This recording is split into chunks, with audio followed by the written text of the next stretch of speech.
Most gardeners are taught that composting is the holy grail of soil health, but after years in the garden, I stopped making compost entirely, and my plants have never been stronger.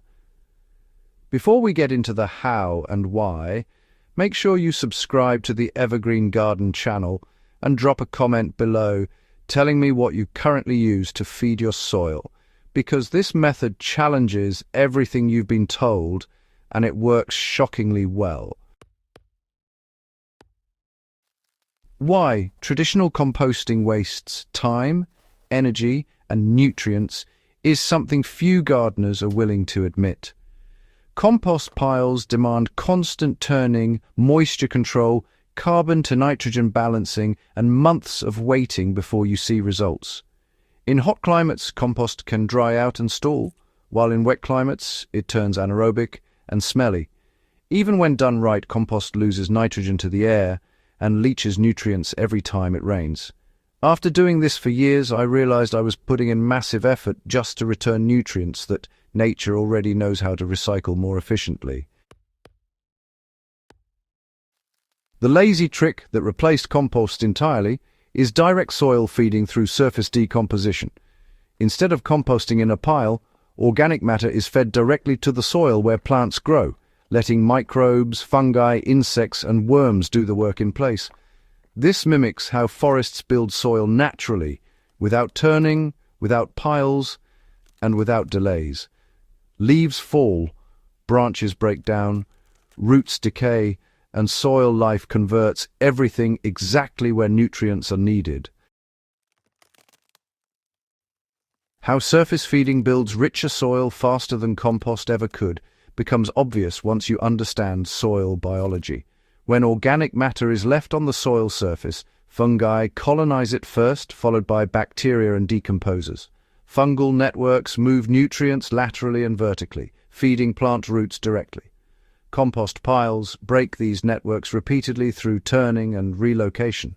By leaving material in place, soil structure improves, moisture is retained, and nutrient cycling becomes continuous instead of seasonal.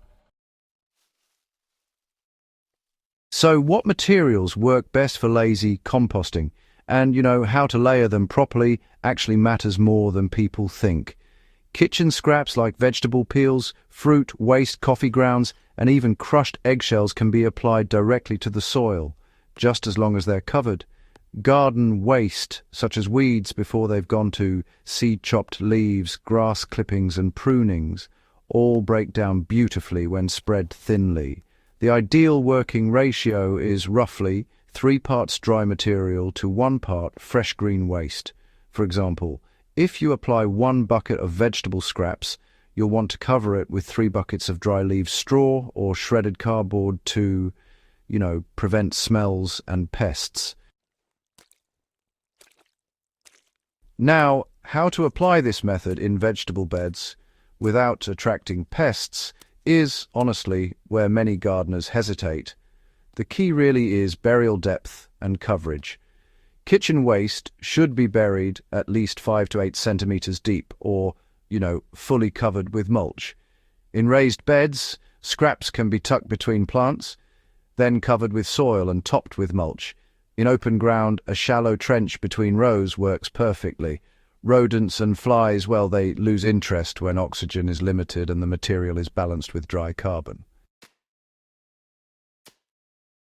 Why mulch becomes your compost pile?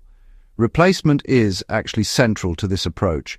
A consistent mulch layer of 5 to 10 centimeters acts as food storage for soil life.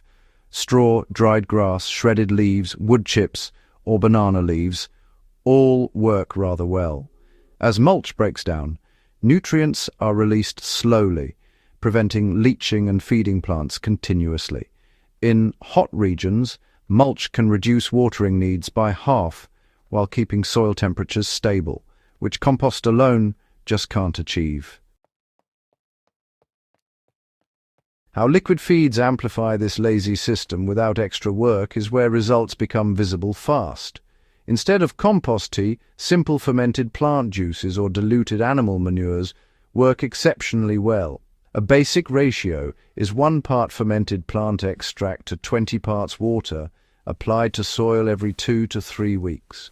For manure tea, 1 shovel of well-aged manure soaked in 20 liters of water for 24 hours creates a gentle feed that boosts microbial activity without burning roots. Why weeds stop being a problem and become a resource changes how you manage your garden entirely. Weeds pulled before seed can be chopped and dropped directly onto beds. Their roots decompose underground while leaves feed surface microbes. Deep-rooted weeds bring up minerals from lower soil layers and return them to the topsoil when cut. Over time, weed pressure decreases because soil stays covered and balanced, starving weed seeds of light.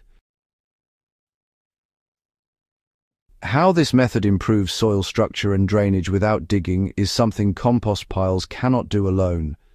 Continuous surface feeding encourages earthworms to tunnel deeper, improving aeration and drainage naturally. Fungal hyphae bind soil particles into stable aggregates, reducing compaction. After one season, soil becomes darker, crumbly, and easier to work, even in heavy clay or sandy ground. Why I will never return to compost piles after seeing long-term results is simple. This system saves time, keeps nutrients where plants need them, and works year-round without effort. There are no piles to manage, no waiting periods, and no guesswork. Everything that once went into a compost heap now feeds the soil directly, creating a self-sustaining system that improves with each season.